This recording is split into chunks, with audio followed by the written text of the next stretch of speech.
Herkese merhaba arkadaşlar. Nasılsınız? İyi misiniz? Her şey yolunda mı? Barыңарга салам достор. Кутмандуу күнүңөр менен. Бүгүнкү сабагыбызга кош келдиңер. Силерди кайрадан эле бүгүнкү сабагыбызга келгениңер үчүн кубанычтабыз силерди көргөнүбүз үчүн. Бүгүнкү сабагыбыз эсеп боюнча 4-чү грамматикалык сабак. Бүгүнкү сабакта биз негизинен өтүлгөн темаларды кайталайбыз. Биз бул чоклук эки, сору эки, ишарет замирлери деген 3 грамматикалык теманы мурунку сабактарда өткөнбүз. Бүгүнкү сабагыбызда ошол 3 теманы бышыктап, көнүгүүлөрдү иштеп, бышыктоо сабагын кылабыз. Андан сырткары меслеклер, кесиптер деген темада жаңы сөздөрдү үйрөнөбүз. Андан сырткары окуучуларыбыз эң көп башталгыч уровеньде сабак башталганда эң көп кайсы каталарды кетирет, ошол каталарды кетирбеш үчүн нелерди кылыш керек? Сабактын аягында мен ушул темада бир аз силерге маалымат берем. Андыктан сабакты аягына чейин көрүп, өтүлгөн темаларды бышыктап, биз менен бирге болгонду унутпайбыз, Достор, биз мурунку сабагыбызда чоклук эки, сору эки, ишарет замирлери деген 3 грамматикалык темаларды өткөнбүз. Бул башталгыч уровеньдер үчүн аябай эле оорураак болушу мүмкүн, бирок көбүрөөк практика кылуу менен бул көйгөйлөрдү чечип, бул темаларды жаттап колдонуп калсак болот. Биз эң биринчи өткөн темабыз чоклук эки деген болчу. Чок деген негизи көп деген сөз, чоклук көптүк деген мааниге келип чыгат да, келип маанини берет. Чоклук эки ушул көптүк түрдүн мүчөлөрү деген темабыз болчу. Көптүк түрүбүз кайсы сөздөр менен жасалат, мүчөлөр менен жасалат эле? Лар, лер деген эки мүчөнүн жардамы менен жасалчу, көптүк түрүбүз. Мисалы, анахтарлар, инсанлар, элмалар, же болбосо лерге кедилер, эвлер деп ушинтип сөздөргө лар, лер мүчөсүн улоо менен биз жөнөкөй бир нерсени билдирген сөздөн көп нерсени билдирген, көптүк түрдү, көптүк маанини билдирген сөздөрдү жасайт деп өткөнбүз. Келгиле эми азыр ушул темага кенен кылып көнүгүүлөрдү иштеп, сүйлөмдөрдү түзүп, кенен бышыктап көрөлүк. Чоклук эки темасына көнүгүүлөрдү иштейбиз. Бул жерде экранда көрүнүп турган сөздөрдү көптүк түргө өзгөртүп, лар, лер мүчөсүн улап көптүк түргө өзгөртүп жазабыз. Кыз, бисиклет, телевизион, паста, финжан, анахтар, саат. Бул 7 сөзүбүз бар экен, ошолорду келгиле экранды пауза кылып, лар, лер мүчөлөрүн улап көптүк түргө өзгөртүп көрөлүк. Өзгөрттүңөр деп ойлойм, эми туура жоопторун көрөлүк. Кыз деген сөзгө лар мүчөсүн улап, кызлар, кыргызчага айтканда кыздар деп өзгөртөбүз. Анткени мунун эң акыркы үндүү тамгасы ы. Бисиклет деген сөз, велосипед деген сөз, биз буга лер дегенди улап, бисиклетлер деп өзгөртөбүз, велосипедтер деп көптүк түрдө. Анткени бисиклет деген сөздө эң акыркы тамгасы, башкача айтканда эң акыркы үндүү тамгасы тамгасы. Ошон үчүн лерди уладык да. Телевизион, телевизор, телевизионлар, телевизорлор. Паста, торт, пасталар, торттор. Финжан, кофе иче турган бокал, кружка, финжанлар, кружкалар. Анахтар, ачкыч, анахтарлар, ачкычтар. Саат, саат биз билген эле, биз буга кайсы мүчөнү улайбыз? Лер мүчөсүн улайбыз, анткени бул исключение. Исключение, эрежеден сырткары сөздөр деген бар. Бул деген грамматикалык темага баш ийбеген сөздөр же мүчөлөрдү биз исключение деп улайбыз. Мунун аягы а тамгасы менен бүттү. Биз буга лар деп улашыбыз керек эле, бирок бул эрежеден сырткары сөз, исключение сөз болгон үчүн лер деген мүчөнү уладык. Саат, лер. Бул исключение сөздөрдү, эрежеден сырткары сөздөрдү өзүнчө кылып жаттап алышыбыз керек. Мунун башка эрежеси жок. Кыз, кызлар, бисиклет, бисиклетлер, телевизион, телевизионлар, паста, пасталар, финжан, финжанлар, анахтар, анахтарлар, саат, саатлер. Анан достор, биз маани бере турган дагы бир нерсе бар. Сайыларла ve miktar билдирен sıfatlarla birlikte kullanılan isimlerde çoğul eki kullanılmaz. Кандайдыр бир сөздөргө сандар кошулуп берилген болсо, анда ал көптүк түрдүн мүчөлөрү колдонулбайт. Мисалы, 3 чожук. Бул жерде 3 деп санды айтып атат. Демек биз буга чожуклар деп улаштын кереги жок экен. Кыргыз тилинде деги эле да. Мисалы, 3 бала деп айтабыз, туурабы? 3 балдар деп айтпайбыз. 3 бала, 4 кыз, 5 алма, 7 машина, 8 мектеп деп ошол сан берилсе, цифра берилсе, анда ага лар, лер мүчөсү уланылбайт. Муну эске алабыз. Андан кийинки грамматикалык темабыз болсо, бул сору 2 деген грамматикалык темабыз болчу. Сору 2 деген бул эмне деген темабыз эле, келгиле эстеп көрөлүчү.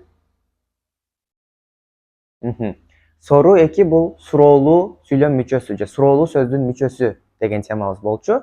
Бул тема кайсыл мүчөлөрдүн жардамы менен жасалчу эле? Эстеп көргүлөчү, келгиле. Мы, ми, му, мү деген ушул мүчөлөрдүн жардамы менен жасалчу, Мисалы, элма мы, китап мы, кеди ми, дагы эмне деген сөздөрүбүз бар? Өдев ми деген сыяктуу бир канча сөздөргө биз ушул сүйлөм сөздүн аяктаган үндүүсүнө жараша биз ушул мүчөлөрдүн бирин улап суроолуу маанидеги сөздөрдү, сөз айкаштарын жасачук. Мисалы, элма деген сөз, алма деген сөз, бул алма деген эле маанини берди. А биз алмабы же болбосо бул алмабы деп сураш үчүн мы деген мүчөнү улап, бу элма мы деп жазчубуз. Келгиле ушул темабызга дагы кенен карап, өнүгүүлөрдү иштеп көрөлүк. Сору 2 деген темабыз бул экрандагы мүчөлөр менен жасалат деп өттүк. Анан биз ага суроо жооп иретинде, диалог иретинде көбүнчө колдонулат да бул. Анан ага жооп бергенде, мисалы, сурайт бир нерсени, анан ага бирөө жооп берип атканда жевап деп турат. Мисалы, жооп берип атканда эвет же хайыр деп жооп берет. Мисалы үчүн, бул долапмы деп сурап атат, долап деген шкаф. Бул шкафпы деп сурап атат. А жообунда эвет, бул долап деп жооп беребиз. Эгер ал шкаф болсо же шкаф эмес болсо, хайыр, о долап дейил деп жооп беребиз. Дейил деген сөз бул эмес деген сөз кыргызчадагы. Же болбосо мына сүрөттө коюп туруп, бул масамы деп атат. Маса деген стол деген сөз. Бул экрандагы көрүнгөн столбу? Жок, стол эмес. Демек эмне деп жооп беребиз? Хайыр, маса дейил, колтук деп жооп беребиз, маса дейил, стол эмес деп атат. Же болбосо бунлар көпекми? Экрандагылар сүрөттө көрүнүп атат, сүрөттөгүлөр итпи деп атат. Итти көрүп атабыз, демек эвет, бунлар көпек. Же болбосо жөн эле эвет, көпек деп жооп берип койсок болот. Эгер кандайдыр бир нерсени сурап атканда, ооба, ал нерсе ушундай деп жооп берсек, эвет деп анан улайбыз. Андай эмес болсо, хайыр, дейил деп жооп беребиз. Дейил деген сөз бул эмес деген маанини берет. Мисал үчүн карап көрөлүк, ашаадагы жүмлелери өрнөклөрдөгү кеби тамамлай Азыр мисалдагыдай эле бул сүйлөмдөрдү түзүп көрөлүк. Мисалы, öğrenci деген эмне деген сөз? Окуучу, студент деген сөз. Эгерде бирөө сурап атат, бул öğrenci кайсы мүчөнү коебуз суроо мүчөсү? Ми. Бул öğrenci ми? Evet, bu öğrenci. Эгер студент болсо, evet, bu öğrenci деп жооп беребиз. А эгер студент эмес болсо, hayır. Hayır деген жок деген сөз, Hayır, bu öğrenci değil. Değil деген эмне эле? Эмес деген болчу, Bu öğrenci mi? Evet, bu öğrenci. Hayır, bu öğrenci değil. Bu sınıf mı? Evet, bu sınıf. Hayır, bu sınıf değil. İstanbul kalabalık mı? Kalabalık деген сөз, аябай киши көп деген сөз. Көпчүлүк деп коелук, İstanbul көпчүлүкпү? İstanbul kalabalık mı? Evet, İstanbul kalabalık. Hayır, İstanbul kalabalık değil. Bunlar yüzük mü? Evet, bunlar yüzük. Yüzük деген сөз, шакек деген сөз, кольцо. Бул шакекпи деп сурап атат. Bunlar yüzük mü? Evet, bunlar yüzük. Hayır, bunlar yüzük değil. O postacı mı? Postacı деген почтальон деген сөз. Ал почтальон bu. Evet, o postacı. Hayır, o postacı değil. Ev temiz mi? Evet, ev temiz. Hayır, ev temiz değil. Деп жооп берет экен биз.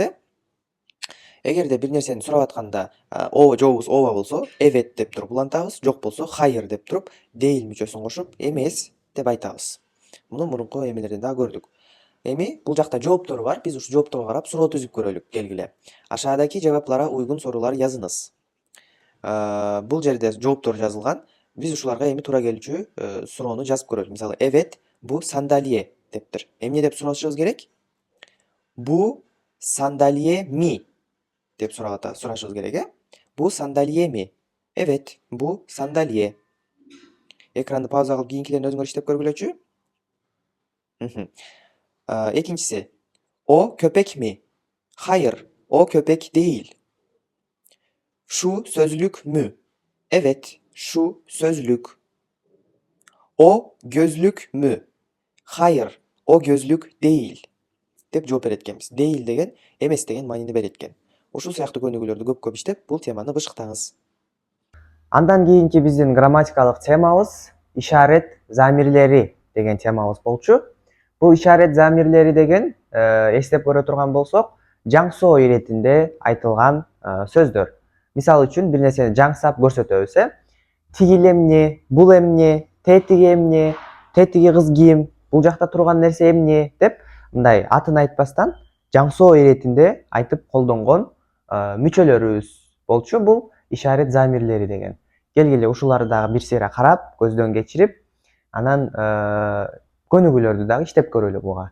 Жооп бергенде үйрөнөбүз. Келгиле ишарет замирлери. Бурасы, шурасы, орасы деген сөздөр колдонулат деп өткөнбүз. Эгер бул теманы жакшы түшүнбөй аткан болсоңуз, өтүлгөн теманы жакшылап кайталап чыгыңыз. Бул жакта үлгү көрсөтүлгөн. Бурасы нереси? Бурасы ev. Ev деген үй деген сөз болчу. Шурасы нереси? Шурасы бакче. Бакче, бакча. Orası neresi? Orası sokak. Sokak деген көчө деген сөз. Burası Ankara mı? Evet, burası Ankara. Же болбосо, hayır, burası Ankara değil. Burası İstanbul. Şurası İzmir mi? Evet, şurası İzmir. Же болбосо, hayır, şurası İzmir değil. Şurası Bursa desek болот. Bu könügülörдү өз алды иштеп көрөлүчү келгиле. Burası Ayasofya. Burası büyük ve çok güzel. Burası Paris. Burası çok romantik desek болот, Paris'te. Burası İngiltere. İngiltere деген Angliya деген сөз. Же болбосо London desek болот. Burası London. Londra.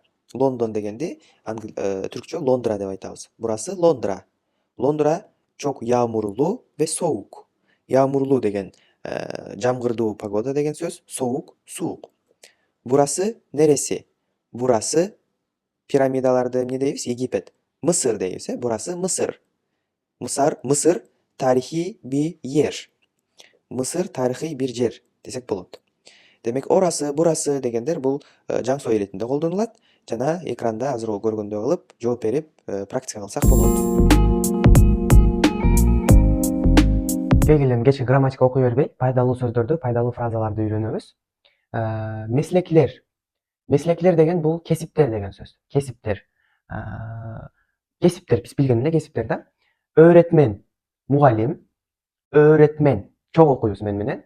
Öğretmen, aşçı, aşpozçu, şoför, aydoçu, müdür, müdür, direktör biz bilgen, doktor, doktor biz bilgen ele darıger, yazar, жазуучу, misal üçün Cengiz Aytmatov yazar, temizlik görevlisi, тазалык кызматкери, мисалы көчө тазалайбы, кандайдыр бир зданиянын ичин тазалайбы, баарына бирдей эле айтылат. Темизlik görevlisi деп. Негизи temiz деген сөз, таза деген сөз да, temiz. Satıcı. Satıcı деген бул сатуучу деген сөз. Сатуучу. Мисалы, базарда сатуучу, магазинде сатуучу айырмасы жок, сатуучу. Иш адамы. Иш адамы бул бизнесмен деген söz. İş adamı, biznesmen. Öğretmen, aşçı, şoför, müdür, doktor, yazar, temizlik görevlisi, satıcı, iş adamı. Bu сөздөрдүн баарын сөз түрдө жазып жаттап алыңыз. Мынакей достор, өтүлгөн темаларыбызды бир сыйра кайталап, бышыктап, көнүгүүлөрдү иштеп, дагы да жакшыраак түшүнүп калдык деп ойлойм. Эми сабагыбыздын аягында мен силерге пайдалуу болуш үчүн биздин окуучуларыбыз кетирген эң көп каталарды баса белгилеп, аларды жасабаш керек, мындай нерселер жасабаш керектигин көрсөткүм келет.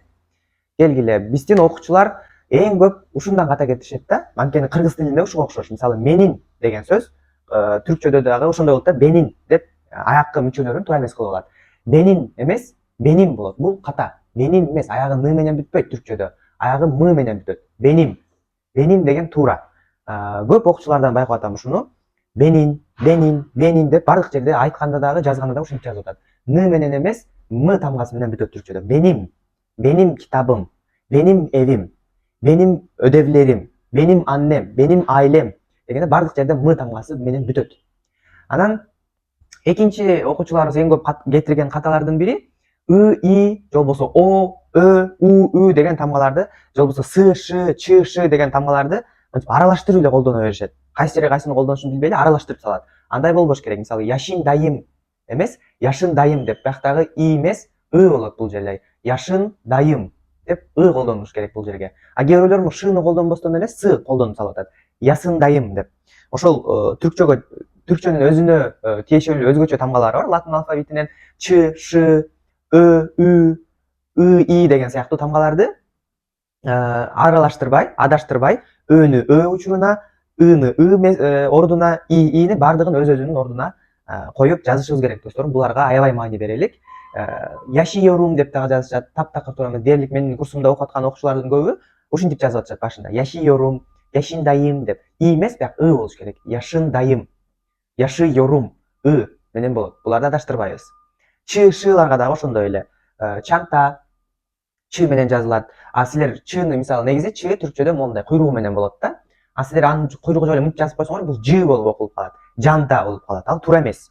Анан көп окуучулар ушул тамганы окуганда да туура эмес окуйт да. С же к деп окулат. Анткени бул тамга англисчеде с к болуп окулат да. А түркчөдө с к эмес, таптакыр башка, бул ж деп окулат. Ж, жаңгак, жүзүм дегендеги ж тамгасы түркчөдө бизче с тамгасы менен жазылып, с тамгасы ж болуп окулат. Муну дагы толтуруп окуучу ката кетирип атат. Андан кийинки үчүнчү окуучуларыбыз эң көп кетирген ката бул юмшак г деген мындай тамгабыз бар. Кадимкидей эле г, бирок үстүндө мындай белгиси менен. Юмшак гни мен эң биринчи сабакта түшүндүрүп бергенмин. Бул мындай окулат, мындай болот деп. А бирок окуучуларыбыз ага маани бербестен г деп каткалаң кылып окуп атат. Өгүренжи, агач деп таптакыр туура эмес маанисин бузуп атат. Бул юмшак г деген тамга көбүнчө окулбай же созулма иретинде окулат. Мисалы, öğrenci өзүнөн мурунку тамганы созуп коет. Öğrenci, öğretmen деп. Мисалы, агач деп эмес, булар жазылышы дагы окулушу дагы туура эмес. Агач эмес, ağaç деп созулуп окулат. Ağaç, öğrenci, öğretmen деп. Анан буларга биз көптүк туруулаганда эмне кылабыз? Ушул теманы эстеп кетеликчи. Ağaçlar, öğrenciler деп улайбыз, буларды унутпайбыз. Ушул юмшак г тамгасын адаштырбастан туура окуп, жазганда дагы үстүндөгүсүн туура жазган аракет кылгыла. Анан окуучуларыбыз баштапкы учурлардан эле көп кыйналышы мүмкүн. Грамматикалык темаларды түшүнбөй, баш айландырышы мүмкүн. Анын эң негизги, эң маанилүү себептеринен бири бул жетиштүү деңгээлде сөз жаттабоо. Окуучуларыбыз, мен силерге YouTube каналдагы жөн эле көрүп аткандарга эмес, мында менин курсумда окуп аткандарга айтып атам да. Менин курсумда мен силерге практикалык сабактарда, ар бир практикалык сабакта 10-15 же андан ашыктагы жаңы сөздөрдү берип атам достор. Ошолорду силер жаттабай атасыңар. Жаттасаңар да бир жаттап коюп, кайра унутуп, аны карабай коюп атасыңар. Ал такыр туура эмес. Ошол жаттаган сөздөрдү 5 колубуздай билишибиз керек. Аны жөн эле жаттап койбостон ар күн сайын, 2-3 күн сайын кайталап турушубуз керек. Болбосо жаңы үйрөнгөн сөздөрүбүз унутулуп калат. Жетиштүү деңгээлде сөз жаттабасак, жетиштүү деңгээлде сөз билбесек, биз өтүлгөн ар бир грамматикалык темаларды түшүнбөй калабыз достор. Ар бир грамматикалык темаларды түшүнбөйбүз, мүчөлөр кантип буланышын билбейбиз. Ошого сөз жаттаганга, жаттаган сөздү мүмкүнчүлүк болсо күн сайын кайталап, аларды колдонуп, сүйлөмдөрдү түзүп турганы аракет кылалык. Сөз билбесек, теманы дагы түшүнбөйбүз. Мына ошондой достор, бүгүн окуучуларыбыз эң көп кетирген каталар ушуларды силер түзөп, оңдоп жасабаганы аракет кылгыла. Мына ушуну менен достор, биздин бүгүнкү күнгө арналган 4-чү грамматикалык сабагыбыз аягына келип жетти. Аягына чейин көрүп, көнүгүүлөрдү иштеп, жакшы кызыгуу менен катышканыңар үчүн чоң рахмат. Эскерте кетчү нерсе достор, биздин курстарыбыз бар, онлайн форматта курстардан бизден окусаңар болот. Бизге жазып байланышкыла. Ал эми курсу жок жөн эле көрүп аткандар болсо, өз алдыңарча бул көнүгүүлөрдү дагы да терең изилдеп, практика кылып, мисалдарды иштегенди унутпагыла. Кийинки сабактардан көрүшкөнчө саламатта тургула.